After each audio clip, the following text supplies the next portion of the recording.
Okay, everybody, thanks for joining. We're going to go ahead and get started. I'm Eddie Childs. I'm the VP of Growth Marketing here at Mediagistic, and we are joined by Adam Smith, our VP of Channel Marketing. So today we're going to talk about a few things. Right now, we're kind of in the middle of a major inflection point, both kind of as an industry and then also as a societies. And we talked about this with our VP of Product and Innovation, Chris St. Jean, last August. So if you joined us, there have been some updates on that front. But today we're really going to talk about what we're calling the new HVAC growth playbook, how to stay visible, achieve growth, and win in an AI-driven market. And so we'll be covering a lot of stuff. But before that, we're going to talk a little bit about Mediagistic.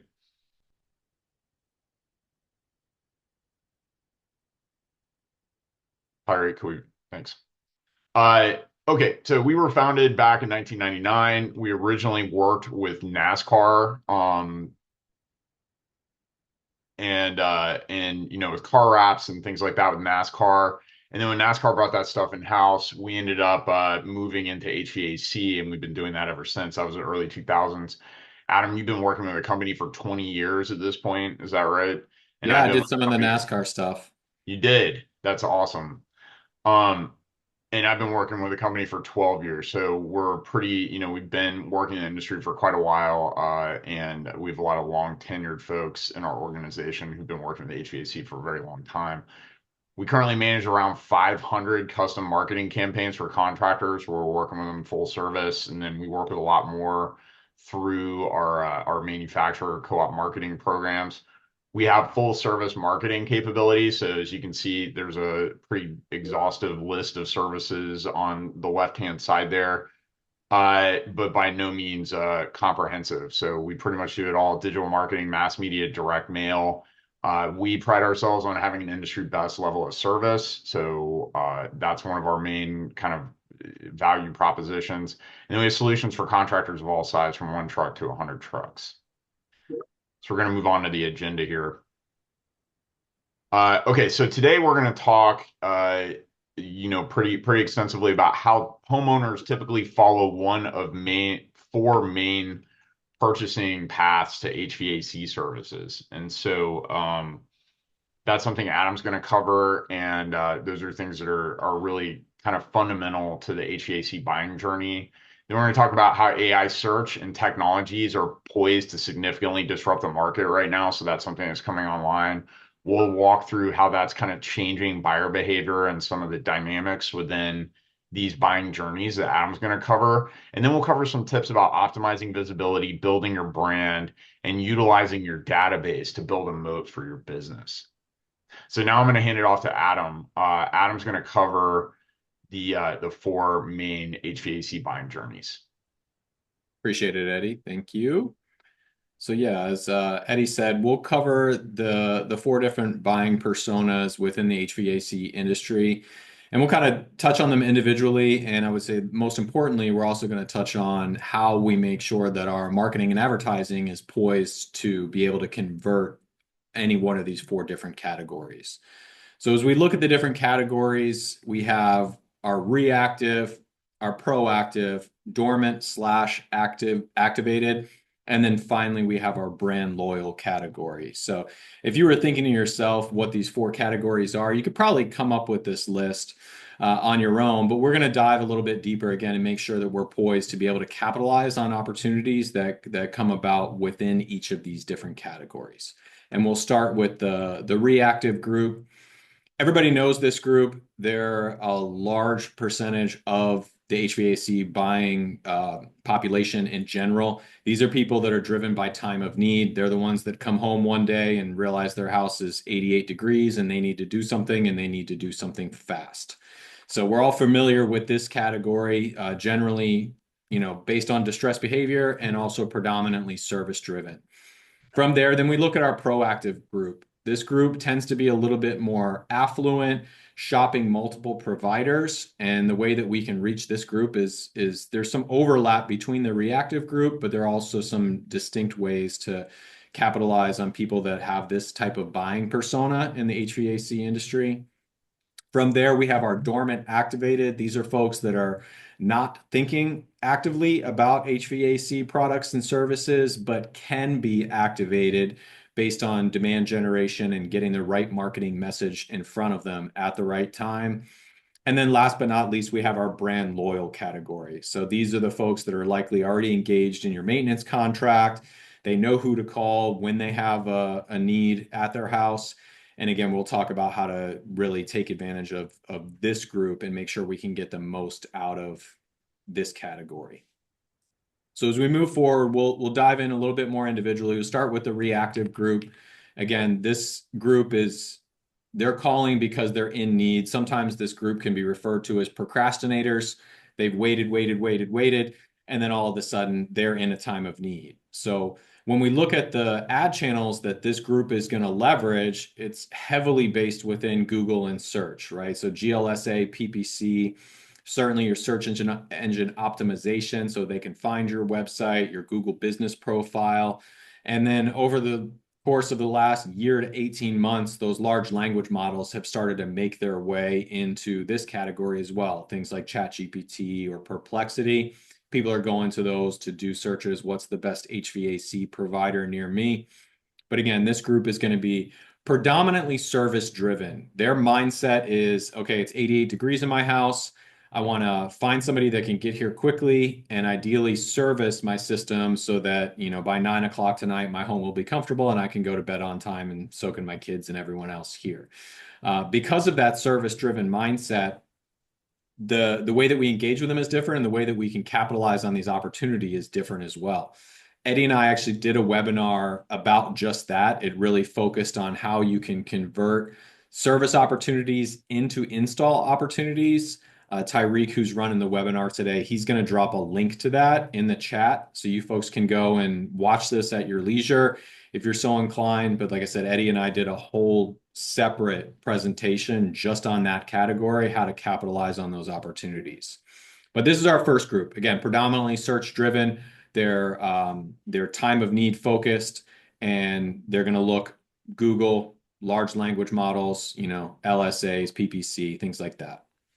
And this is predominantly most HVAC buyers by like an order of magnitude. When you look at search traffic, keyword volumes in the keyword planner and Google Analytics and Google Trends, this is primarily what people are searching for in that time of need moment. And they're using Google and these LLMs to find it. So when you compare it to people who are actively searching for like install terms, it's way higher from a percentage standpoint for sure.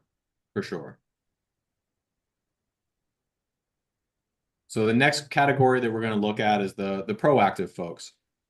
These are the ones that are actively shopping. So there's going to be some overlap here. They're certainly going to do Google searches. They may engage one of the large language models to try and find good providers near them.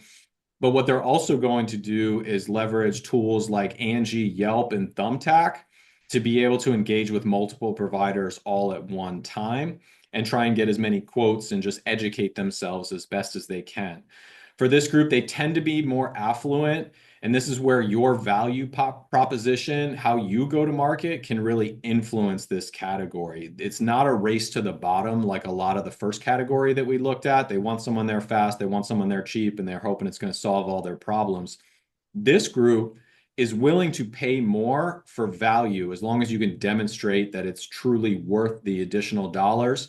So if you've been in business for 40 years, they'll probably pay a little bit more to have you come out to the home versus somebody who just started their business 2 years ago. If you have extended warranty programs, if your service and maintenance contracts, this type of group is very open to those ideas, and again, is willing to pay more for the value as long as they can see it, touch it, and feel it. And also for this group, speed to lead is going to be very important. Because they're using these aggregators, they're going to get reached out to by multiple providers. The ones that engage with them quickly are the ones that are more likely to get the business. The other piece that's really important to keep in mind when we're engaging with this type of buying persona is that follow-up is really important as well. Because they're not in a distressed situation, they might delay their decision-making by weeks or maybe even months because they're not at a point where their home is uncomfortable. They're just starting to think about it. So following up on open estimates is a big piece of that, making sure that any open estimates are getting regular communications. And this is where it's incumbent on the systems that you have in place in your business to tote that very fine line of being persistent but not annoying. And that's where we really need to be with this category because, again, their purchase decision might be delayed. And if you're reaching out every week, every other week, hey, is there anything going on? Do you have any questions about your estimate? Do we need to come back and reconfigure anything to make it more worth your while? Those continuous engagements will help convert more of these folks. And again, that speed to lead, whoever engages with them first is going to get the most opportunities. And just touch on that a little more. The first operator who responds to these leads tends to win 78% of the time. So if you don't have some kind of automation in place, you aren't answering these quickly, this is really, I would say it's not even worth investing in these channels if you're not able to scale that. So that's an important like kind of asterisk to these channels. They're higher volume. They go to multiple providers. They're often going to three or four.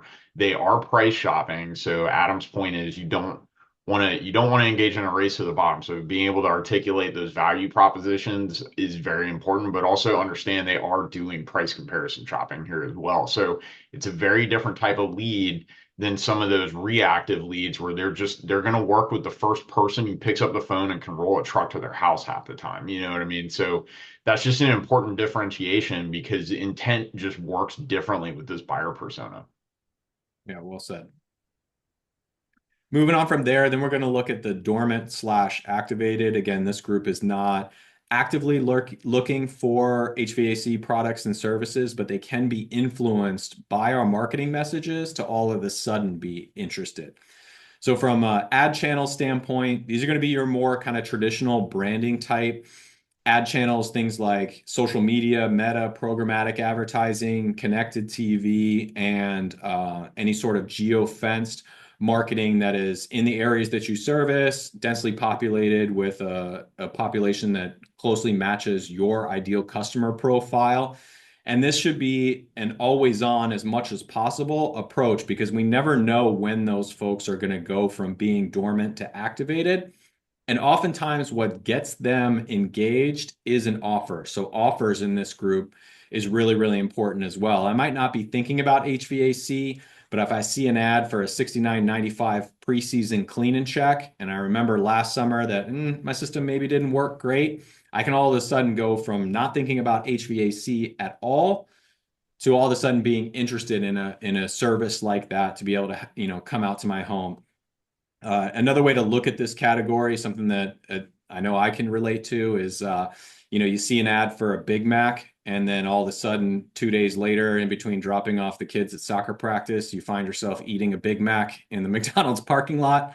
That's how this group operates, right? They're not thinking about it, and all of a sudden, it comes into their purview, and they're like, "Yeah, I need to do that." That's what we're trying to do. And again, offers are really critical for this group. That's what makes them go from dormant to activated most of the time. And those branding channels are important as well because, once they do decide I'm activated, I'm in market, if they do go do a Google search or they go and look elsewhere, they can remember your branding and engage with you still. So that's why we look at these as more of like an always on approach and then varying those messages throughout different times of the year to try and capture that audience and get them engaged with your brand.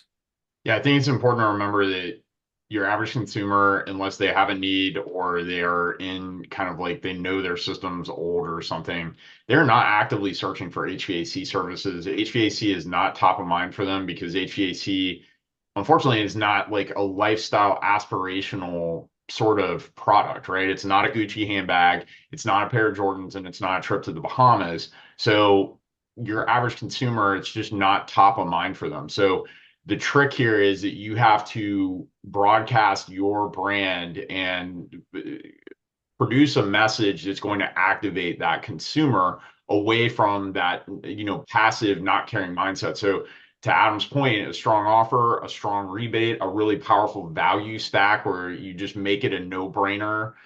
So it's not just a low dollar tune-up, it's a safety check, drain flush, coil rinse, et cetera, et cetera, et cetera.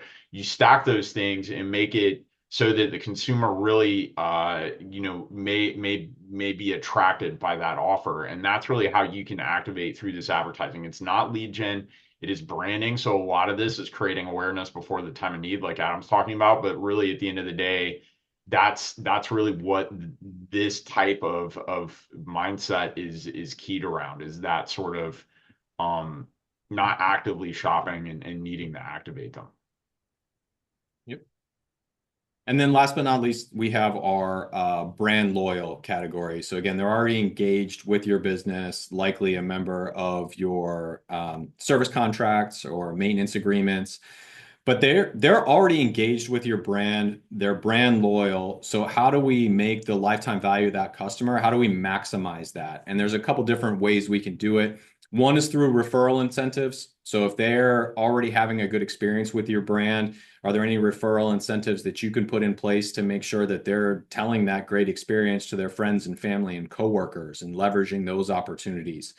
And then for the folks that are already in your database, again, ideally they're already a part of your maintenance contracts. If not, certainly marketing that to this category makes good sense. You can use text messaging, you can use social channels to reach them. Again, if they're brand loyal, they're probably following you through the social channels.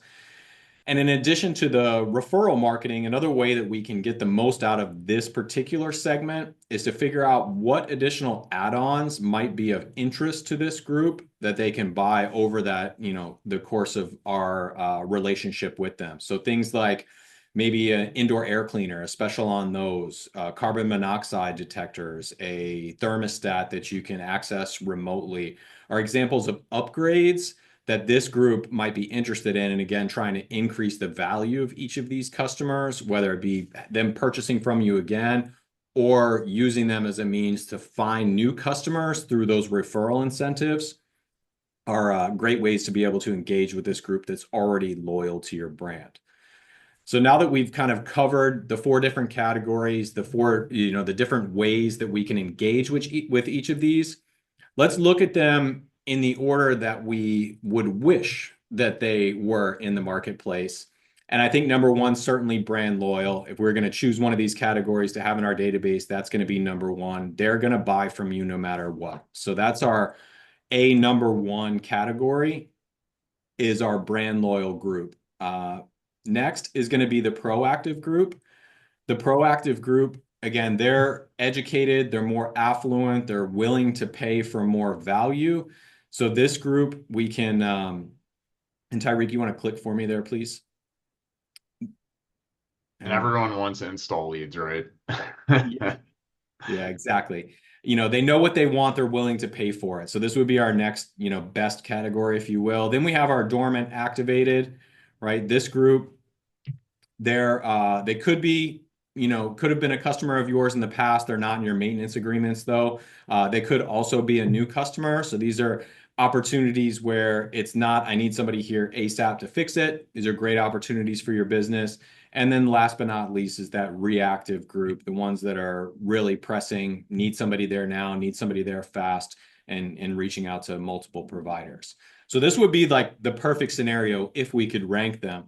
But now we want to look at them in the actual order that they exist in the marketplace. And Eddie kind of alluded to this earlier. Far and away, that reactive group is the bulk of the people that are calling your business. And this is probably not a surprise to you. But I did some research and I looked around. I saw as little as 70%, as much as 90% of people purchasing HVAC fall in this category. So this is going to be our largest group. The next is going to be the dormant / activated. Those folks, kind of passive, they're the right type of customer. It's just a matter of getting them to engage with our brands via advertising. So this is probably the next largest segment. And then as far as 3 and 4 goes, it's really going to depend on the size of your business, how long you've been around, how big your customer database is. If you're a newer business, you're going to run into more of these proactive folks more than likely. If you've been around for 40 years, have a really rich and healthy customer database, then the brand loyal category would probably follow next. But the key here is making sure that we have all of the marketing considered to make sure that we can reach all of these different categories. And once we have that covered, what it's going to allow your business to do is to be less susceptible to those peaks and valleys, which is really just going to be reliant on that reactive category. If you've got a lot of people that are brand loyal in your maintenance agreements, if you're sending out messaging through your social channels or SMS text messaging about specials for air cleaners and programmable thermostats and carbon monoxide detectors, it will allow you to be able to time some of those and then keep a more steady flow of business, and again be less susceptible to those big swings in business that a lot of us see in the HVAC industry. And then last, just to recap, when we're looking at these four categories and how we reach them, that reactive group, they're going to be repair focused, looking at PPC, LSAs. We can go to the next one, please, Tyreek. Search engine optimization, those large language models certainly. Our proactive group, again, layering in things like Yelp, Angie, Thumbtack, so that they can quickly access multiple providers, get a lot of information. That persistent follow-up, again, not annoying, but just being persistent with them, following up on open estimates. That's not only how we can attract them, but also convert them. The dormant activated, varying our messages, trying to look for upgrades, referral incentives. And then finally, that brand loyal group, again, using social medias, SMS, texts, and everything. But these four categories are fundamental. Technology isn't necessarily going to influence these or add a new category, at least not that we can foresee. People are going to fall in one of these four categories. Market conditions might expand or contract, how big these categories are. People might start, right now, everything's very expensive. You actually might find more people being proactive to try and find not just a good price, but a good value before they need one. But again, they're for the foreseeable future, they're always going to fall into one of these four categories. And again, our job is to make sure that we have all of the marketing tools aligned to be able to capitalize on all four of these different personas.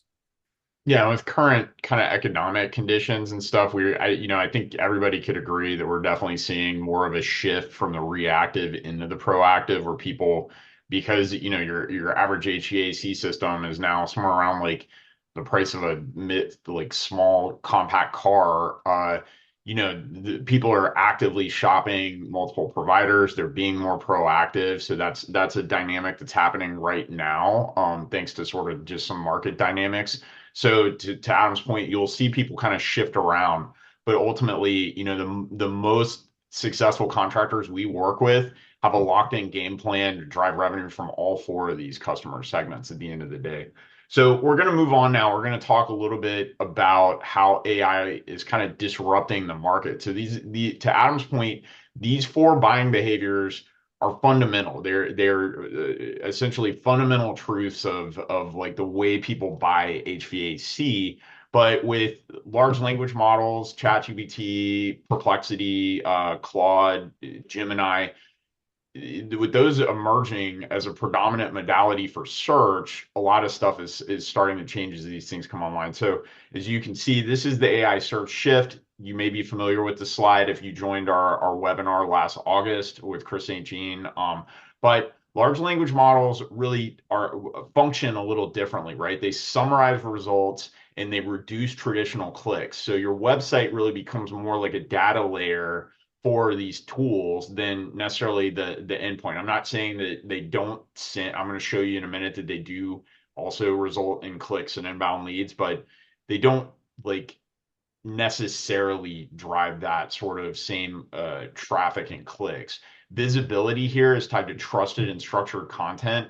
SEO is evolving into answer optimization. So if you think about the way people interact with these tools, they don't just ask, hey, who is the best HVAC provider in my neighborhood? They'll go upstream from that question. They'll start asking questions that are a little like higher in the buyer's journey, such as, why won't my thermostat go below 78 degrees? Or why are there warm spots in my home? Or why do I have a humidity issue? And then they sort of work their way in a dialogue with these chatbots into making a purchasing decision. I'm like, okay, well, I guess I need to work with a local HVAC provider heating and air company in my area, who's the best one? And then it'll kind of result in that. So that's an interesting evolution because, there wasn't a way in the past to have a live dialogue with Google. You would search for AC repair near me, and it was kind of like the rest of the buying journey was kind of invisible to us. Now it's not. It is in these tools, and people are interacting with them. So what's exciting there is Google's no longer going to be the only gatekeeper. Hopefully, at least there, Google is very much going to remain a major player. They just closed a deal with Apple where they are going to the Gemini is going to be the, at least for the foreseeable future, the baked in large language model on Apple iPhones. Google already owns Android. So basically it's going to be the default large language model tool on all of the phones that everybody has. But these other tools are going to be in the mix, and with any luck, they're going to continue to drive competition, innovation, and better results for contractors. And because ultimately we've kind of had a gun to our head for the last 10 or 15 years with Google having a monopoly. They've sort of been able to name their own price. Hopefully they're not going to be able to do that anymore, and that's something that we're really kind of excited about. So for contractors, I think you can tell this is going to change how homeowners find you online. And for distributors, not only is this going to change how homeowners find your contractors, it's also going to change how contractors find you online. So that's a fundamental shift. Okay, so when is this going to happen? Yeah, again, if you joined our webinar last fall, you'll see that we believe in SEM Rush, which is a major SEO tool, believes that Google, traditional Google search traffic will be overtaken by LLM traffic as soon as 2027. Some experts say it's 2030, so we're kind of in this like 1 to 3 year sort of window where this change is occurring. Organic clicks are already declining everywhere. AI driven search still under monetized. Ads are starting to come online, but again, it's not as monetized as Google search, where Google's essentially like an ad serving engine. And so there's an opportunity, for early movers who are starting to build momentum now. Google is still the juggernaut. I'm going to show you in a minute how big, how large the search kind of behavior is happening still in Google versus LLMs. But the traffic is only a fraction right now. So we're not saying turn off all your paid search ads. We're not saying stop doing SEO. As a matter of fact, we're saying you should probably double down on it. But what we are saying is diversify like it's a stock portfolio. Start looking at this stuff now. Start trying to, get a handle on your LLM search presence, just like you're doing anything else, and start kind of moving the ball in that direction. Next slide, please. Okay. Oh, and there's an animation. Sorry, Tyreek, if you don't mind triggering the animation. So AI search is already paying off here. ChatGPT is driving revenue for HVAC and plumbing brands. As of May 2026, according to the data-driven trades, it's yielding around a $5,500 average ticket value. And that's the most recent benchmarking for home services. I'd expect LLMs to catch up later this year, like the other ones. But as you can see right now, market share by large language model. This is an April 2026 study, also by the data-driven trades. ChatGPT is owning search behavior, at least in the home services industry, by a country mile. 82.7% is happening in ChatGPT. Google Gemini is a distant second. Perplexity, Microsoft Copilot, and Claude, they're all pretty small next to ChatGPT. And then, this is interesting, is the top 3 states for AI leads by contractor are not necessarily the ones you would expect. It's happening in Alabama, Georgia, and Texas. And you would really kind of be like, well, West Coast tends to be a little more like tech forward, et cetera.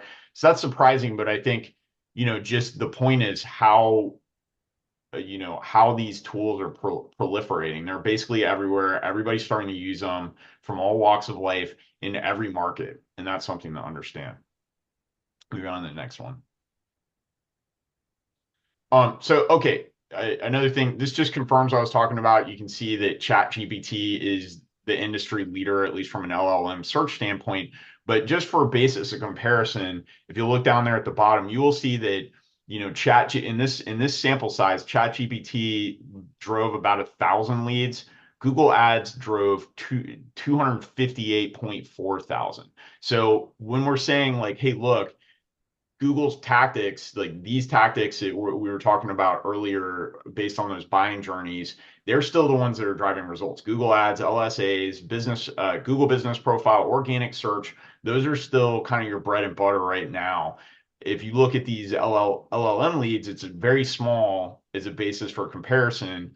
But the point is that we will see this shift occur. More people will start using these tools and shift away from traditional search. Just kind of like anything else, much like people move from, MySpace to Facebook and, adopted those tools. And much like everybody shifted to Google back in the early 2000s, and they just started using Google as opposed to, Yahoo and Ask Jeeves and things like that. So it's something to keep an eye on, but it's also something to have a perspective on, that the actual total volume of leads happening in any given market attributable to an LLM is still very, very small. Moving on to the next slide. So another major change is that these tools, these lead gen tools like Angie, Thumbtack, and Yelp, they're all integrating with ChatGPT. You can see Angie brought its home services marketplace directly in the ChatGPT. Thumbtack has partnered with OpenAI to be a major data partner. Yelp has partnered with OpenAI to enhance local discovery. So these tools themselves are integrating with ChatGPT as well. So that's also going to shift how consumers buy. Moving on to the next one. And then finally, we have seen this in the plumbing industry. We're not sure exactly when it's going to come online for HVAC or even if, but Google is agentically using these AI agents to call contractors using AI kind of voice agents and collect pricing. They're also scraping websites and looking for pricing. And that happens before the homeowner even calls a contractor. So what that means is there's a fundamental shift towards pricing transparency that's happening in the market right now. And it's happening in a lot of different ways. This is just one of them. Adam's about to show you, however, an exercise that he did in an LLM recently to price comparison, an HVAC system. So I'm going to hand it back over to Adam. Thanks, Eddie. Yeah, I mean, I wish I could say I'm groundbreaking at creating prompts in in AI, but it was pretty simple. How much did I pay for a 2.5 ton 18 SEER HVAC system in 33548? That was my prompt. That's my zip code. And immediately, I say immediately, 2 to 3 seconds, ChatGPT said, well, for 33548, a 2.5 ton 18 SEER system should generally cost, on the low side from a good contractor, 8,500 to 11,000. Two-stage, more premium brand, 10,500 to 13,500. And then a variable speed, 12,000 to 16,000. And then beneath that, it gave me a kind of a roadmap as far as what I should be paying. So if I can get a deal for under $9,000, I've done a great job. Fair market is that 9,500 to 11,500. It's starting to get expensive, and then anything over $14,000, it said I better have a really good reason. So, everybody's more informed now. The large language models are allowing for it. So that's another thing to just be mindful of, is that our consumers are getting a lot more educated on this. And whether you agree with this pricing or not, in some capacity is a little bit irrelevant, because then you're just going to have to overcome it with the homeowner, because they're going to believe it. Yeah. Good stuff, Adam, for sure. So that pricing transparency, and also being mindful of how you position your pricing. We'll get into that in a minute. We have some tips on that, but here's what we're gonna talk now about how to get a competitive advantage, right? So these are some tactics that we believe can help you build a moat for your business. When I say moat, I'm talking, if you know anything about like the Middle Ages, like that's the big ditch that you dig around a castle to keep all the invaders out, right? Like you want to keep the competition out. So we're going to tell you how to do that with a moat. Moving on to the next one.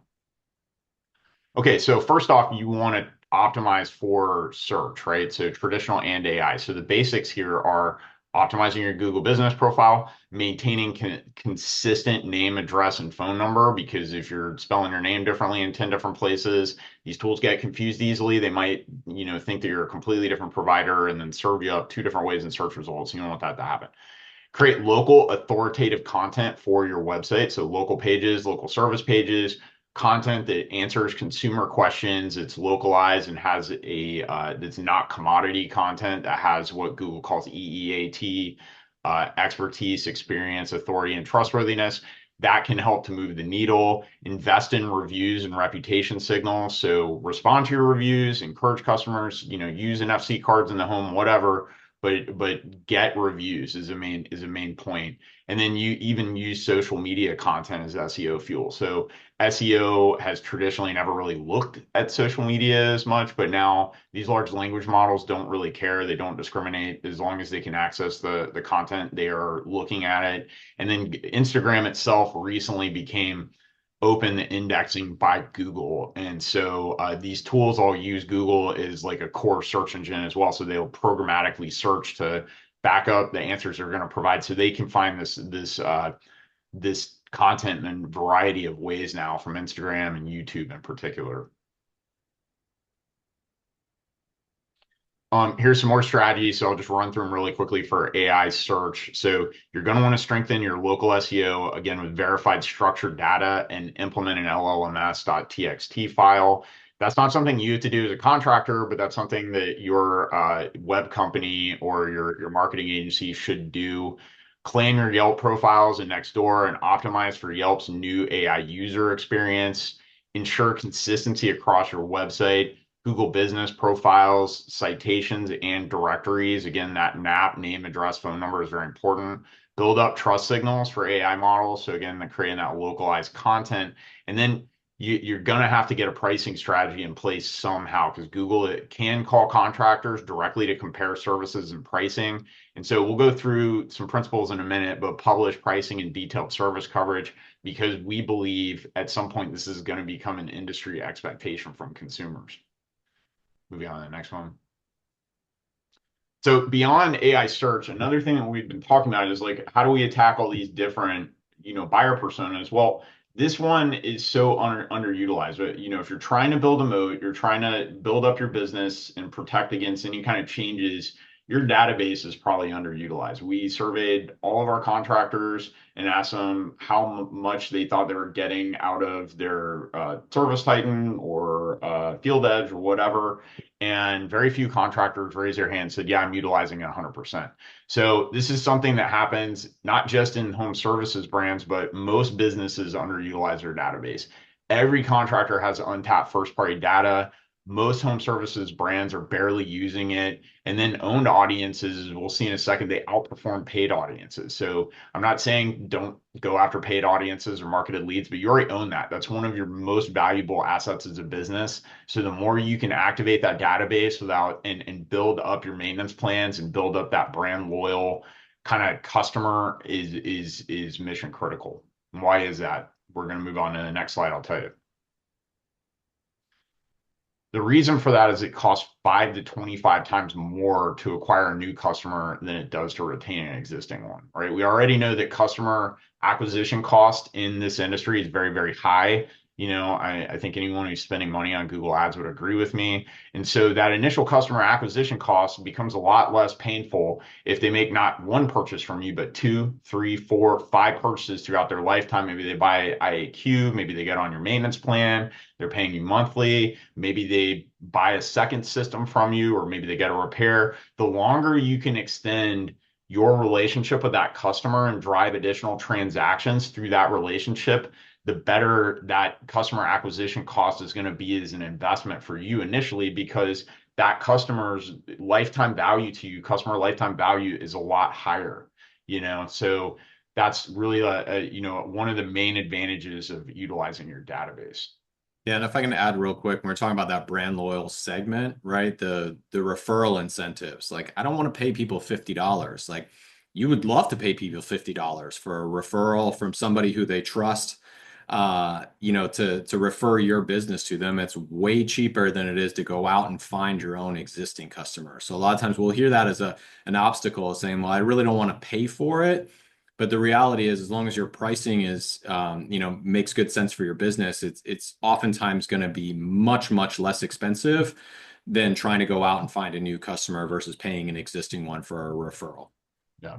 And some ways you can market to your database: email is very strong, SMS, ringless bypass voicemail, and remarketing. The goal here is to increase purchase frequency, convert one-time customer to maintenance plans, and get referrals. Like encourage brand loyal customers to go out, spread the good word, and go get you more customers. However you do it, if you have a referral incentivized kind of incentivized program in place, great. You still can encourage them to go spread the message even on social media, email, etc. You'll probably have better results if you create incentives for that, like Adam's talking about. But the point is, if you use these database connected motions in a way that's doing those three things: purchase frequency, maintenance plans, and referrals, then you're going to grow that as a revenue channel. And then you will also extend average customer lifespan and create a customer for life engagement strategy by doing that. Another thing to do: build your brand everywhere. You want consistent content across multiple channels. When we talk about SEO, which means search engine optimization, with LLMs coming online, I believe I have heard this from this isn't my term, I've heard this from other experts, but search everywhere optimization is the new norm for what we're trying to do here to build up visibility in these search engines. You want to encourage user-generated content reviews, engage on local community pages and forums, so get connected to your community and start driving a presence there. The stronger your brand, the better your AI search results, and frankly, your traditional search results. We've been saying this for years, are gonna be, and before the time of need. Because the more visible you can make yourself before the time of need, the reality is, whether you want those reactive customers or not, that's the lifeblood of any HVAC business, in tandem with like having a strong maintenance program to smooth out your spring fall. But reaching that customer via these search engines for a time of need and having a strong brand is mission critical at the end of the day. Finally, we're going to talk. So the final thing we'll leave you on here is that we've been talking quite a bit about having a pricing strategy. So here are some basic tips for us, what we call a publishable pricing strategy. So first and foremost, you want to exercise sound fundamentals. So like if you haven't put a lot of thought into your pricing, you want to build it from real labor and materials costs and back into that, because you don't want to get into a race to the bottom, and you don't want to be upside down, obviously, on your regular pricing. The way you publish is you want to group the pricing by service category and use ranges. You don't have to peg like an exact cost to a service or like a product you're installing, but you should have it grouped and you should be using ranges of pricing. You want to publish pricing clearly and confidently on your website and Google Business Profile for LLMs and search. They're scraping it, they're looking for it, they're going to pull it into search results. Google's have AI get prices, does it with plumbers already. It also returns, it will try to scrape your website and look for things like that. A tool like Contractor Commerce is pretty good for this. If you guys are looking at an easy way to kind of like implement that, they're a partner of ours. Train your CSRs to articulate pricing ranges consistently for AI voice agents. That way, if you get a call from an AI voice agent, CSRs don't just hang up on it. They know, oh yeah, this is Google and it's some consumer asking for pricing. And then they have a cheat sheet, probably with the same kind of published pricing ranges that you provide on your website, so they can articulate them to those AI voice agents.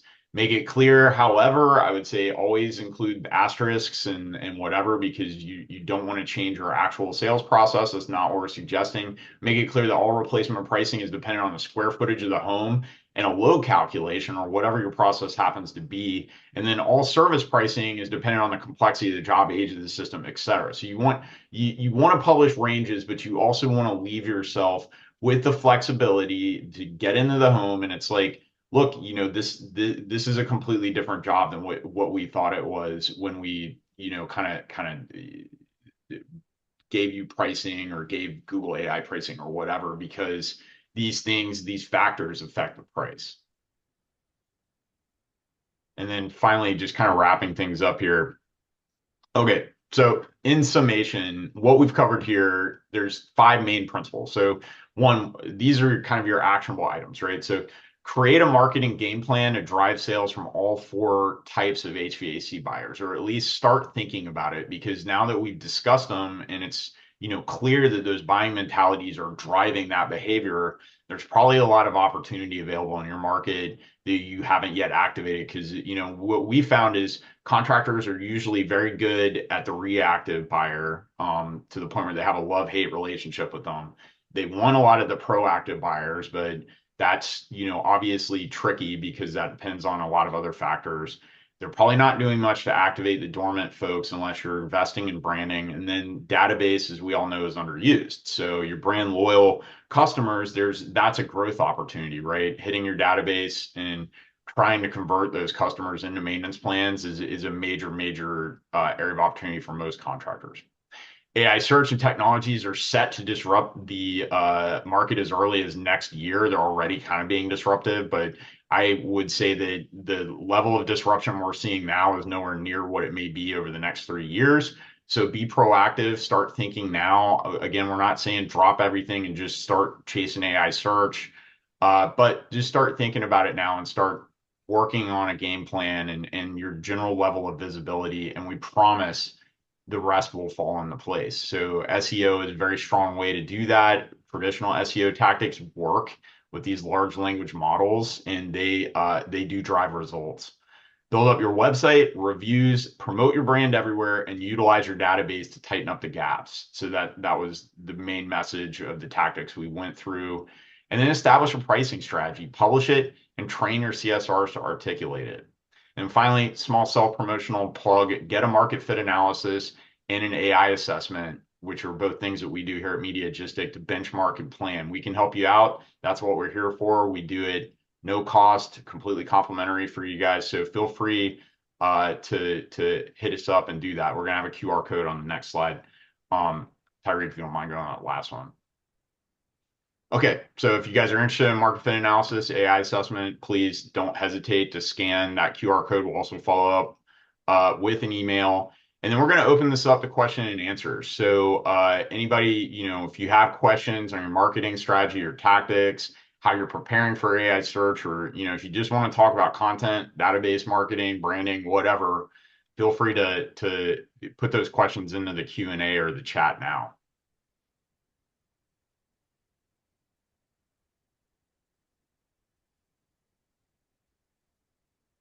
Well, while people are doing that, or looking at those, one of the questions I think we're often asked, Adam, is, really when we're talking particularly about branding, what are the key things that you think from a contractor brand standpoint they should be considering?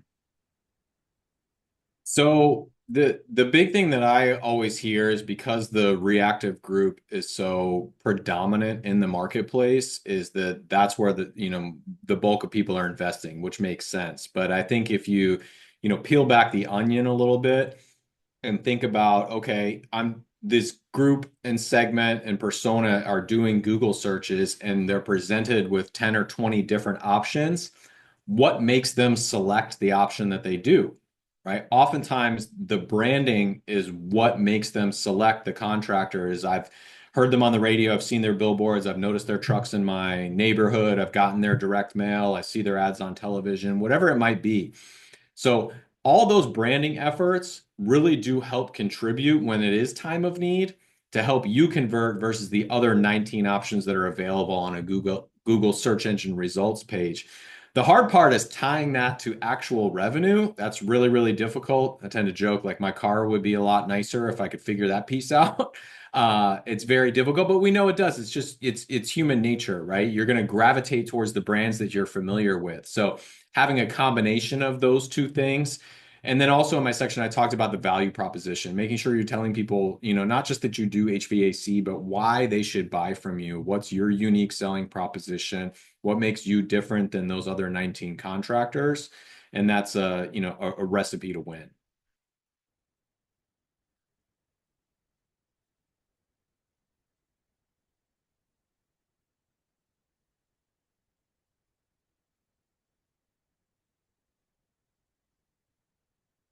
Eddie, you're on mute.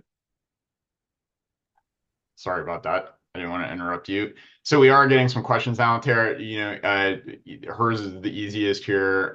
Wasn't able to log on. We'll send recording. Absolutely, we will send that as a follow up, and then all the links we've mentioned, even this the landing page we're looking at, we'll send all that stuff. What examples of content are you seeing right now that are driving customers to interact? Yes, Jim, we'll send a recording. Some examples that we're seeing that, drive customers to interact, kind of influencer style content that's shot almost like, kind of like a Selfie. self video is very, very powerful. So if you have SMEs in your organization who are good on camera and don't mind, holding up a camera and kind of talking to it, like it's kind of a guerrilla marketing tactic, but it's really driving a lot of results and engagement, and can help to create good content for your social media, YouTube. Like we know a contractor out in California who's like built his business around that. So that's a really interesting kind of angle. Other stuff is educational content that is really built to solve customer problems. So sort of like how we're talking about, um, sort of how we're talking about like warm spots in the home, et cetera, et cetera, talking not just about those things, but having a specific point of view about it. Again, your SMEs, like your actual technical people, can help you with that. Those are very powerful ways to generate content and basically create a consistent pipeline.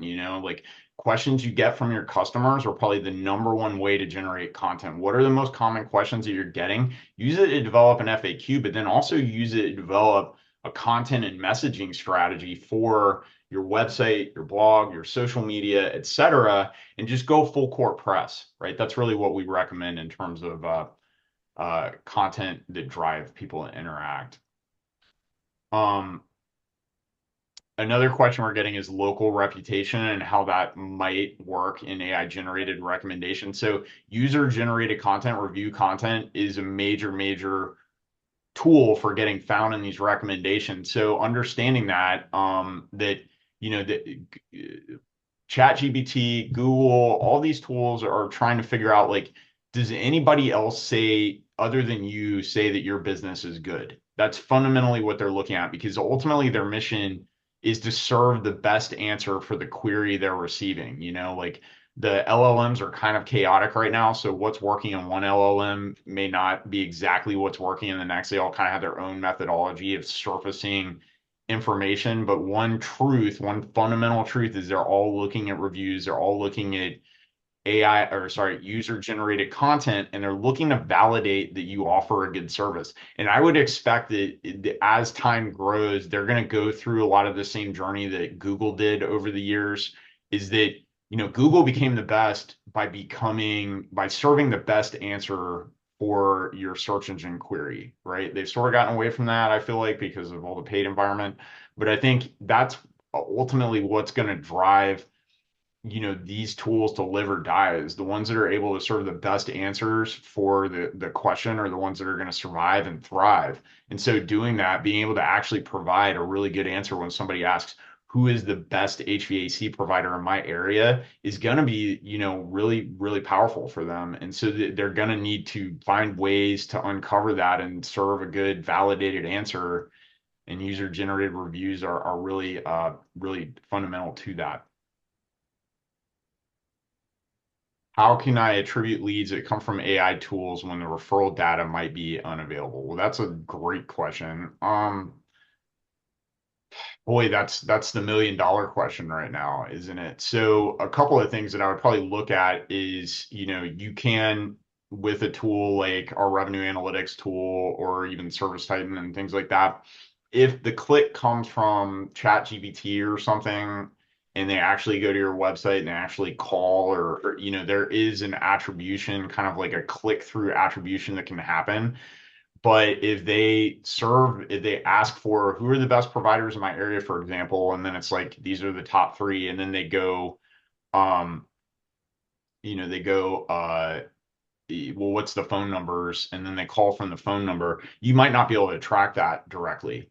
Like there are some things you can do with like call tracking numbers and DNI and things like that, but ultimately we may have to become more comfortable with, visibility as a metric in a lot of cases as opposed to directly attributed revenue, which I know that's not something everyone wants to hear, but that may be the world we're moving into. You mentioned organic clicks may be declining. Should I invest marketing dollars, if not on SEO or maybe driving traffic to my website? I think I mean, Adam, feel free to hop in and if you have a different point of view, but I think, yeah, SEO is a strong play right now, particularly for LLMs. Paid ads are still working, man. LSAs are a major driver, paid search, some of these other lead gen tools. So I think my my inclination is to say don't overinvest in a single channel because it's kind of like don't put all your eggs in the one basket. Diversify like a stock portfolio. Look at driving revenue not just from multiple ad channels, but think a little bit about am I driving revenue from those four, customer profiles that we just talked about, and then how am I reaching those people based on how they buy?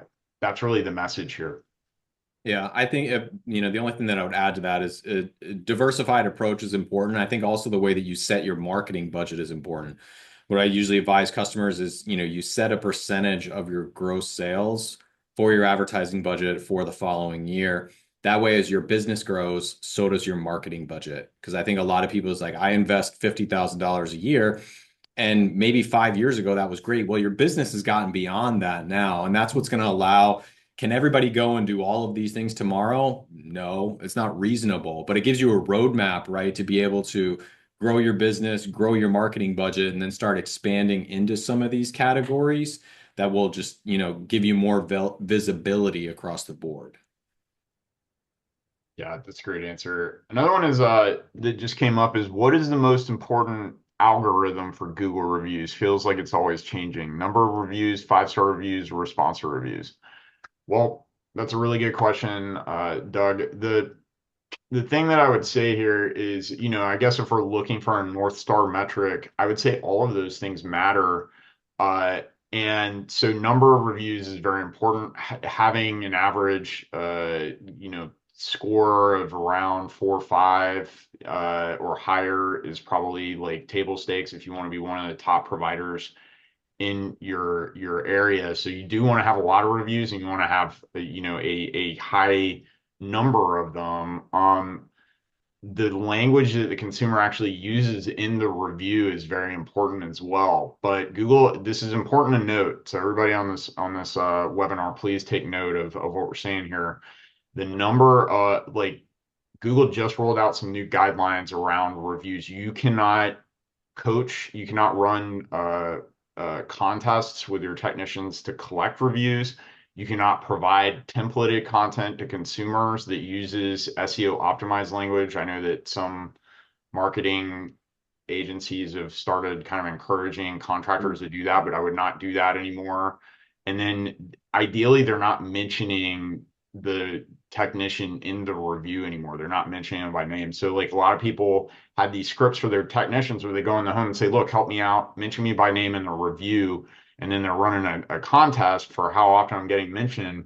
You can't do that anymore. Those reviews actually get filtered now. So here's what you're going to see is that if you have a lot of reviews and a high star rating, but a lot of those reviews have a named technician in them, Google's ignoring those now. So you may actually see a provider across town who's got like a 4.3 and maybe a fewer reviews, or maybe you're, probably the more likely scenarios. You've got a 4.7, they've got a 4.5, you've got 1,200 reviews, they've got 800, they're outranking you because Google's ignoring reviews of the named technician or ones that it suspects are being collected by like contest or coercion or whatever. So again, it's not, that's probably not an answer people want to hear, but you're probably going to see all kinds of variances in the Google local map pack because of that on who gets served and recommended.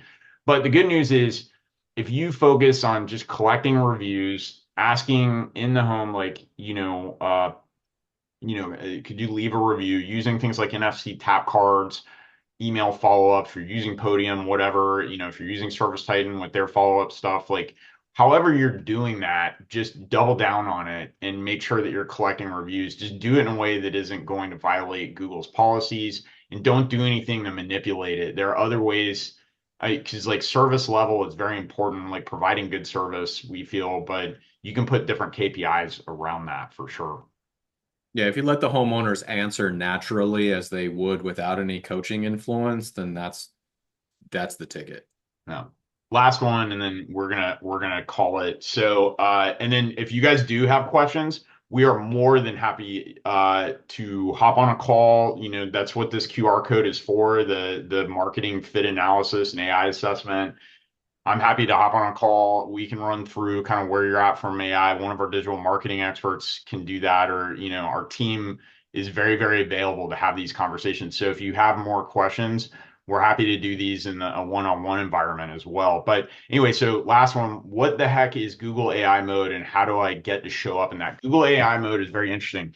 So what happens there? I'm sure everybody has seen an AI overview on a search, right? So in other words, you do a search. Adam, let me be my like litmus test for this. You've done a search and you've seen an AI overview, right? That's the automatically generated text that appears as generative at the top of a lot of search results where you ask a question and then, so what that is essentially that's a permutation of Google Gemini that's answering that question. And then if you click view more, it actually puts you into AI mode, which is Google's AI browser. It's a browser just like Chrome. It's integrated with Chrome actually. And it is fully AI generated, and you're in a full-on chatbot with what is essentially, a version of Gemini. So the AI overviews actually aren't particularly accurate, is something to know. I think we like someone recently did a thing and asked Google how many P's were in Google or something like that, and the AI overview responded three, and that was Google's own name. It was Google P or something like that was how it responded. That's remarkable, right? But when they flipped it in the AI mode, they asked it the same question. It said zero. So the AI mode is a much better implementation of Google AI mode. How do you show up in it? Well, that's why we're talking about taking the search everywhere kind of strategy, because right now there is no one silver bullet. There's no formula to get found in it. Create content that has value, to the end user, that answers real questions asked by real customers. Have a particular point of view, so talk to your experts. Make sure the content has EEAT, expertise, experience, authority, and trustworthiness, right? Those are just kind of like that's like a metric that Google kind of has provided everybody as like a guideline for content creation. And get reviews. Those are kind of your main tools right now to do that. And then there's a bunch of other stuff with your website, publishing certain content. There's code you can put on your website, etc. But if you're really looking at how do you do that at the most basic level, create great content that answers questions, that's valuable and localized, and then also, get user generated reviews for your brand, and you're probably going to start showing up. Okay, thanks everybody for joining us. It's been a pleasure talking to you today. Please, we'll leave this up for a second, but if anybody wants to do a market fit analysis or an AI assessment, the webpage has a self-service AI assessment. If you go to it, it'll just ask you some questions and then give you a roadmap on what you can do next. And then we also can do a more in-depth AI assessment with our team. We can get a digital marketing expert on a call to talk to you about your AI visibility, or I would say how you're attacking those four quadrants of the customer journey. That's also something we can look at for you. Okay. Appreciate Thanks, it. everyone. Thanks, everybody.